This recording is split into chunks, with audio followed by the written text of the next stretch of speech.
I've had a right rock in there. I've had such a rock back there. Now, listen, you know Toni Braxton, singer Toni Braxton, she's staying around for a few days because she had a bit of a bust-up with her old man, and I'm comforting her, right? And she's come round. Now, I'll tell you what I've got. I've got a cup, right? My mum bought me. It's unique, right? It's the only one in the world. It says, world's greatest son. She had it made specially. And I'm in the, she's in the kitchen washing up, Tony. I hear this big bang. And I've gone, well, what's happened? And she showed it me, right, in Smith. I've said, well, Tony, you'll have to unbreak my cup. And then I put, what's that smell? What's the terrible smell in the kitchen? Well, you'll have to unburn the toast. Completely useless. I'll have her out, as it happens. But then she'll probably threaten not to breathe, and it'll be all trouble. Here, come see what I've got in here. I've done some brilliant shopping, right? Look at this, right? This, right? If you have a problem with personal hygiene, anything like that, nothing to be embarrassed about. A lot of people do. Right? When you've had a wash in the morning, right, just a little bit of that under your armpits. That's fantastic. Be careful, right? I had some Welsh people around, and they used that by mistake, right? And their whole shoulder totally disappeared. Yeah, only Welsh, don't matter. Right? And what else we got? Oh, right, this is nice. You know, you ever watch Gladiators? You watch Gladiators on the telly? I suppose you do, don't you? Well, my mate out of Gladiator, Nightshade, right? Brought out the Nightshade range of personal hygiene, body... in fact, I'll tell you what it is, eau de toilette spray. Right, so I've done the same. Now, look, that's coming out in a load of mils. If you put that on, you smell like me, right? Just don't go near dogs. It's fantastic. And, oh, I'll tell you this other fantastic thing I've discovered. Just tonight, right, when I thought I'm going to come, all these people are going to be... I felt a little bit nervous, a little bit unsure of myself. Thinking, will they like me, or, you know, will they think, oh, he's a... And then I took 2 of these tablets here. I feel fantastic now. I feel absolutely top of the world. Oh, I've found another thing about my microwave. You know, I've got this fantastic microwave. We do all these amazing things. Read the instructions. Look at this. This is a brilliant thing you can do. You take these, right? Look at these beautiful little robins. Look at these beautiful little robins. Now, before they all start complaining from the RSPB and all that, and all the people who care about our feathered friends, oh, it was terrible that you killed those robins on your show, right? Don't be stupid, right? We never killed them, the cat killed them, right? But what you do is you get some of them, and you get this. I don't know what this is, right?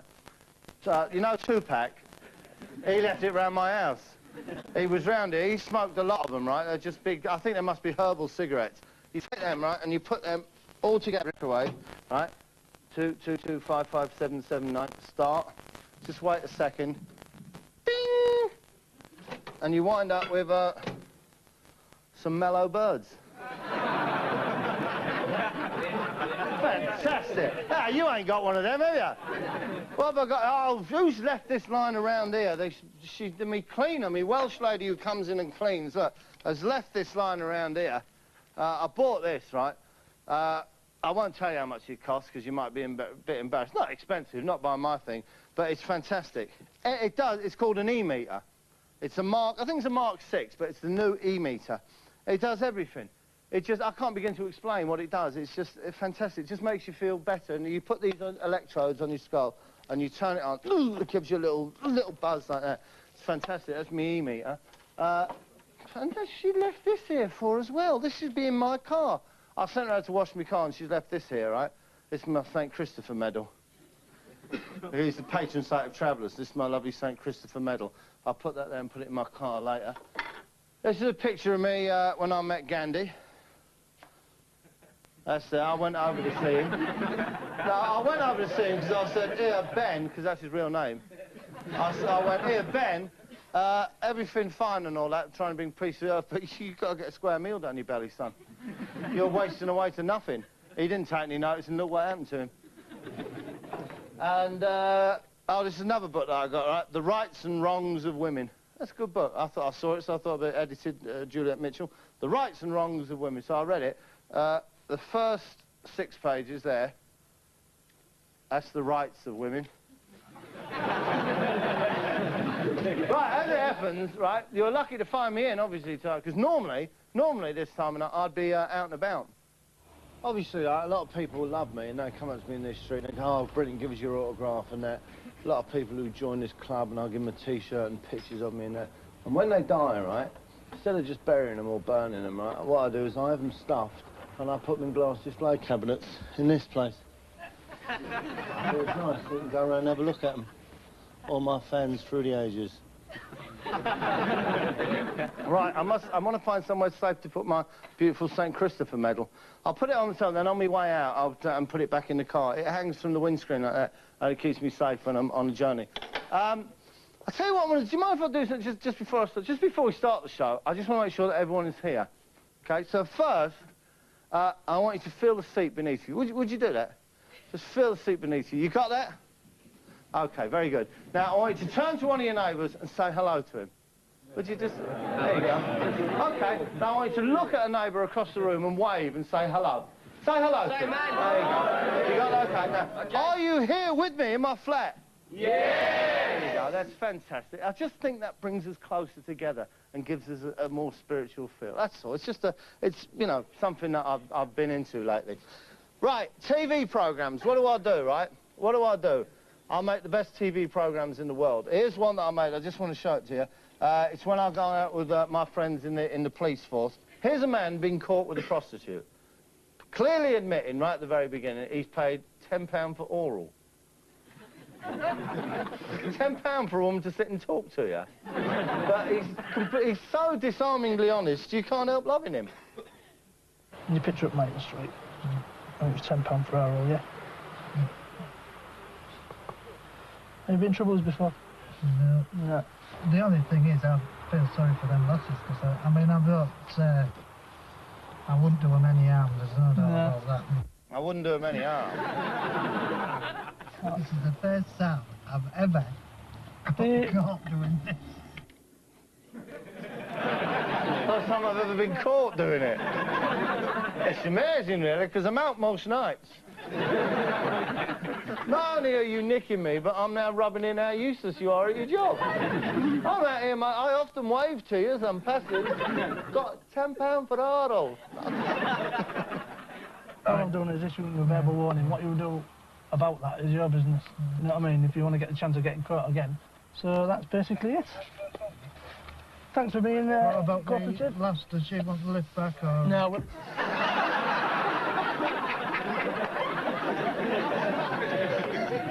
I don't mind giving her a lift back. Because I'm going back to the red light. No, you're not! Give her a lift back. Give her a lift back away from the area. Will she get into trouble? Yeah, she'll get into trouble when you come back tomorrow. This is another police one, because they love me, the police. I'll tell you what it is, I'll be quite honest with you. They say to me, Bob, will you come out and make one of your films? I read between the lines, I think what they mean is, Bob, will you come out with us, because we ain't going to get no trouble if we've got a hard man on the firm. Anyway, here they are. They're up in Sheffield, as I remember, and they're policing, it's a football match, they're policing a football match, and they find someone up to something. Yeah, just hold on, we've got somebody urinating there, go and get him. So it's just somebody urinating.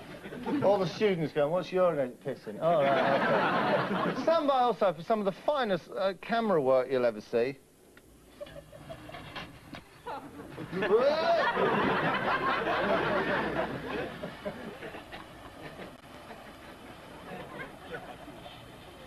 Now, surely, correct me if I'm wrong, I don't bow down to authority. I don't kowtow to the man. All right, I know my rights, but surely, if you're being approached by two policemen, the first thing you do is put it away. Do you not think, oh, I better put it away? No, not him. He's like, what do you want? Excuse me, I'm busy. No, you can't. No, listen, you can't. We've got to verify your details. If you're not happy with your details, we'll have to arrest you. And I'm sure you don't want... Just one point I remember thinking when I was making this programme, what they do now is they're taking his details and then he can go to football. My feeling was, he looks to me like he shouldn't be going to football to watch. He should be playing. So I don't know how old most of you... To me, he looks like, as I was growing, that's the archetypal footballer. He's got the footballer's hair. That you probably none of you are old enough to remember, like Violet, David Pegg, a young Dennis Law, a young Jimmy Greaves, all look like that. He looks to me like a footballer. I remember thinking at the time, I wonder why he never actually went into the professional game. Do that, you want to see the match, don't you? Yeah, well, that's September. Go on then, on your bike. You're now about to see why he never actually went into the professional football game.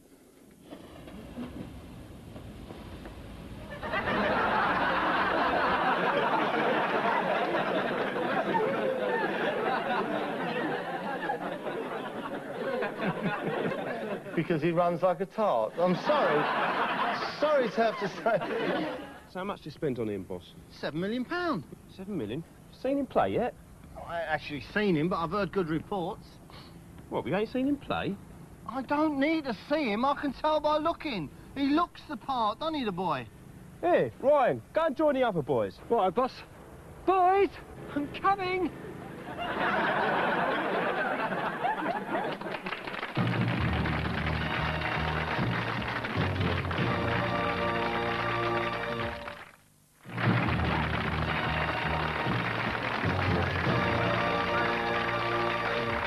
Now, here you see, we've got a problem with a double medical side to it. A, because it starts off here at a doctor's surgery. Somebody's a little bit poorly. Now, there are two problems with the doctor's surgery. The first one, which you'll see in a moment, is that there's no access ramp for a wheelchair. But the second, and perhaps more important, you see, is this. Imagine an elderly person has come, oh, a bit of a headache, bit of angina, I don't know, a bit of trouble downstairs, like the elderly people sometimes have. Now, comes along, just go and see the doctor. La-di-da-di-da-di-da. I'm off to see the doctor. The doctor will put me right. Everything's super. Bang! You see what's happened there? You see? What we have here is a classic no-door wall scenario. You see? Should be door, no door, wall, bang, old person here. Now, then you've got the added problem. The old person's there now, completely unable to move. How do we get the old person up the stairs? Well, I think Ash and Charlie and the rest of the crew would have to pull in a helicopter, I think, and we'd have to fly her out. Always good television seeing the old person being flown out. Fantastic. And it all started, ironically, at a doctor's surgery. Fantastic. All right, never mind about that, never mind about welcome. Thank you very much. You join me once again in Hollywood Corner. This is where all my friends from the world of show business, music, entertainment, the arts, come and send me their little things. This is beautiful. This is a thing of beauty, and it's functional. Look at that. Can you see that? This is a beautiful little thing, and it's my first tooth. Look at that. No beautiful. You get your first tooth, and you keep it there. There's a little angel there with gossamer wings. How beautiful. How beautiful. And it's actually sent to me by my friend Shane McGowan, who sent me this, my first tooth. He said, I want you to have this for all the work you've done with me and the Pogues. And there they are there. Look at that, Shane's first teeth. Aren't they beautiful? Look at that. Absolutely lovely. So I'll keep that. That's the kind of thing I treasure, ladies and gentlemen. I treasure that kind of thing. And just give me half a second. I'm just going to have a little, just get my E-meter and give myself a little. Oh, that's much better. That's much better. Here's the tape. I just found it. I wasn't going to play this, but I was rummaging round, okay? I was rummaging round. I lost the keys to me Jag, right? And I was rummaging around in the drawer. Couldn't find them, so I had to take the roller instead. But I found this tape, right? And this is a girl who I was very, very fond of. I went out with her for quite a while, but I had to finish with her in the end. I had to call her halter. I had to break it off. It's been a while now, and I'm recovering. And the reason being was quite simple. When we went out with my mates, and we went down the local pub, and we went for a Chinese Indian, she was great. She was great. But I move in quite circles. No nose, no pack drill, but I'm like that with at least two of the royals, right?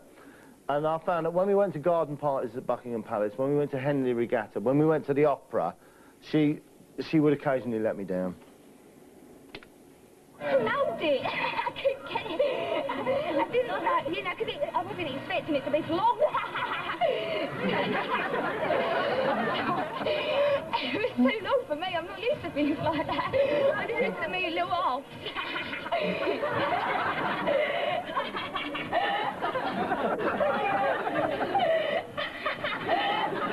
Right. Here's a programme that I made about a group of people who I consider to be much maligned in the press and in the media over the last couple of decades. But I have to say, I went in quite cynical, but then I saw the way that they conduct themselves, and certainly the way that they bind together as a group. And I have to say, I was very, very impressed, and I've begun to get very much into them myself. They're the Scientologists, and this is the program I made about them. Before we start the service, I just want to make sure that everyone is here. So first of all, I want you to feel the seat beneath you. You got that? Very good. Okay. Now I want you to turn to one of your neighbors and say hello to him.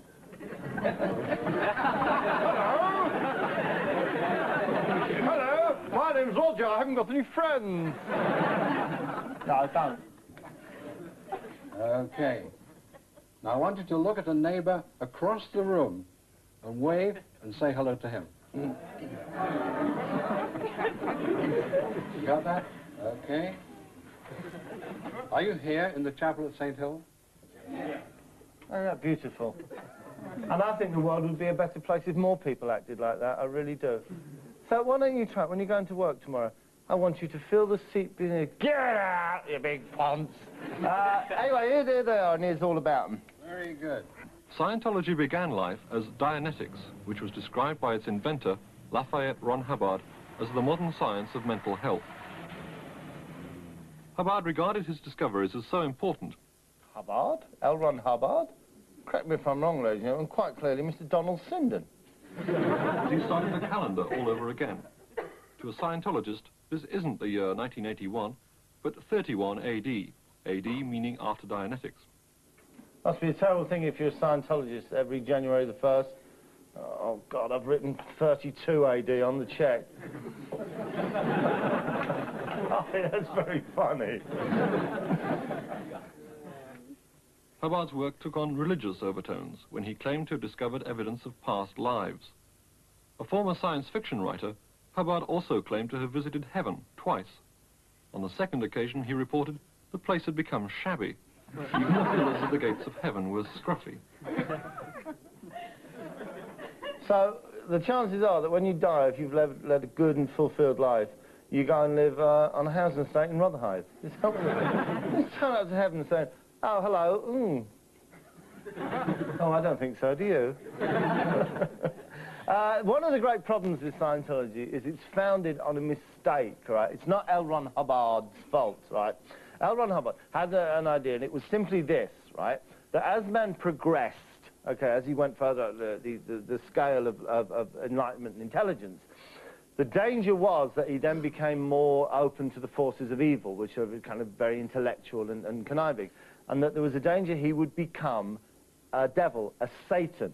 This is what he said to the person he was reporting. I think man could become a Satan. Unfortunately, L. Ron Hubbard, I don't know if you know this, had a terrible lisp. Terrible, terrible lisp that he suffered with. And the whole thing just got completely misreported. On his travels, Hubbard developed the idea that human beings were in fact all-powerful entities called Thetans. No, here's where your problems have started to arise, basically. Scientology is packaged and sold like any commodity. We're here. Hi. Hello. Yes. Scientology books are extremely expensive. I'd like to see the registrar, please. Very good. What services are you here for? Well, Scientology courses can cost hundreds of pounds. To achieve... You see, so it's very expensive. This is the point I was making in this film. Thousands of pounds for the books, hundreds of pounds for the courses. And these aren't wealthy people. I mean, look, she's had to buy her clothes from the Oxfam shop. And this poor man can't even afford a complete beard. He's just had to spend half the money and get the little George Washington thing. Is it not Abraham Lincoln? That's who it is. So it's very expensive. The goal of being clear, or the higher levels of operating Thetan, can cost thousands. The latest Mark 6 e-meter, a spiritual aid which in itself does nothing, costs a remarkable £1,275. It's nothing though, is it? Sorry, I just need to have another listen to the actual voiceover on that. Thousands. The latest Mark 6 e-meter, a spiritual aid which in itself does nothing,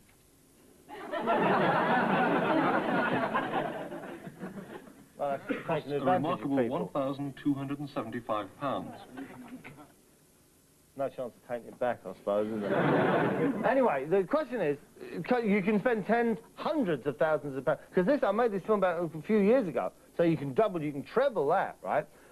What do you get for your money, right? So what I did was I interviewed, like, a spokesman. Two things you should, if you're going to have a spokesman for an organisation, make him quite erudite, make him somebody who can make a point and then indeed reiterate that point. Make him somebody who can speak clearly. But most of all, don't have a spokesman who doesn't have any idea at all what's going on. You have the ability to achieve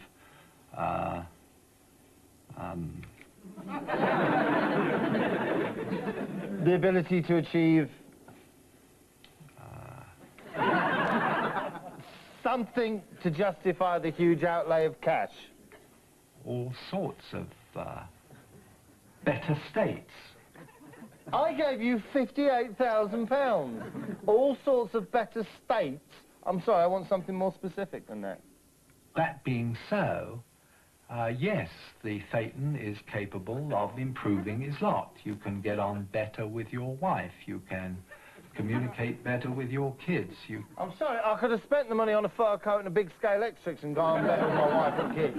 I want something more specific that you're offering. And, excuse me, it better not have anything to do with Dalmatians either, because I hate them.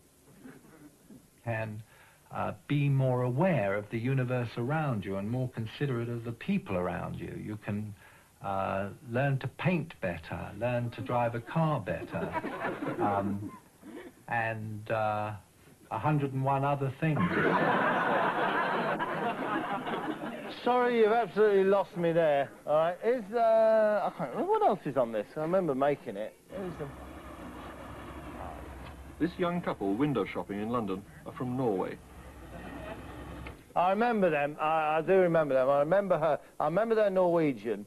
I remember that she used to be... I can't remember... I know her husband. What was his name? Weird. It's either Weird or Strange, his name. I can't... Vibeke Darman and her husband Odd. That's right.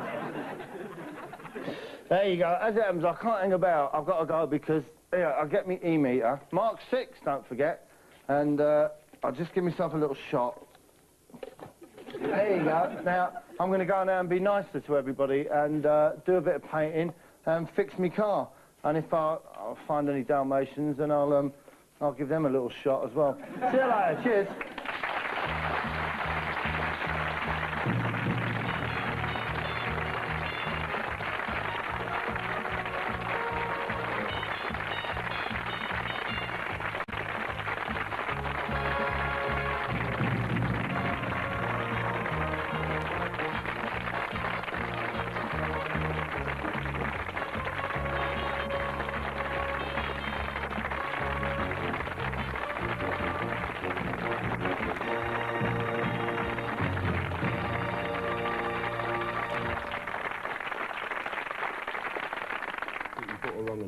All right, he runs like a tart, but I'm reliably informed from the scouting reports he's a wizard with the ball. Give me... Right. Ryan, come on, son. Show us what you can do. Hold on a sec, coach.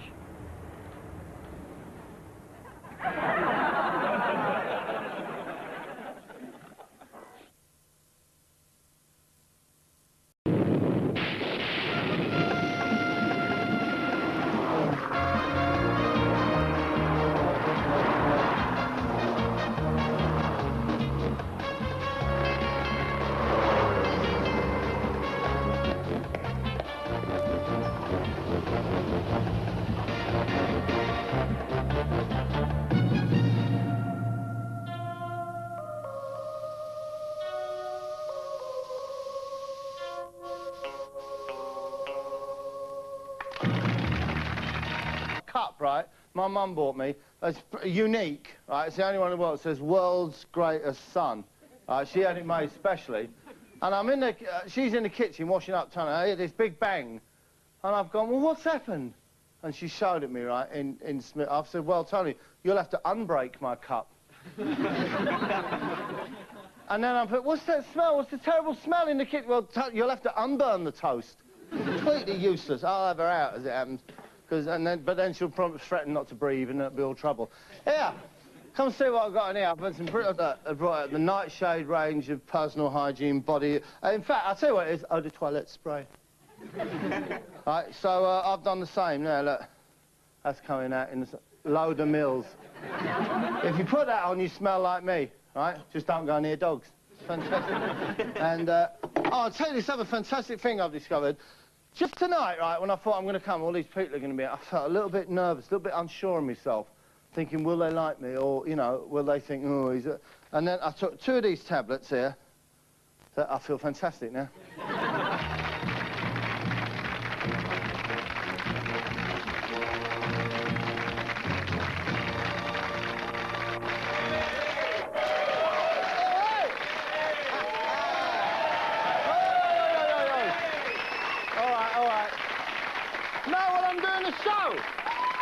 I've had a right rock in there. I've had such a rock back there. Now, listen, you know Tony Braxton, singer Tony Braxton, she's staying around for a few days because she had a bit of a bust-up with her old man, and I'm comforting her, right? And she's come round now. I'll tell you what I've done some brilliant shopping, right? Look at this, right? This, right? If you have a problem with personal hygiene, anything like that, there's nothing to be embarrassed about. A lot of people do, right? When you've had a wash in the morning, right? Just a little bit of that under your armpits. That's fantastic. Be careful, right? I had some Welsh people around, and they used that by mistake, right? And their whole shoulder totally disappeared. Yeah, only Welsh, don't matter, right? And what else we got? Oh, right, this is nice. You know, you ever watch Gladiators? You watch Gladiators on the telly? I suppose you do, don't you? Well, my mate out of Gladiator, Nightshade, right? Brought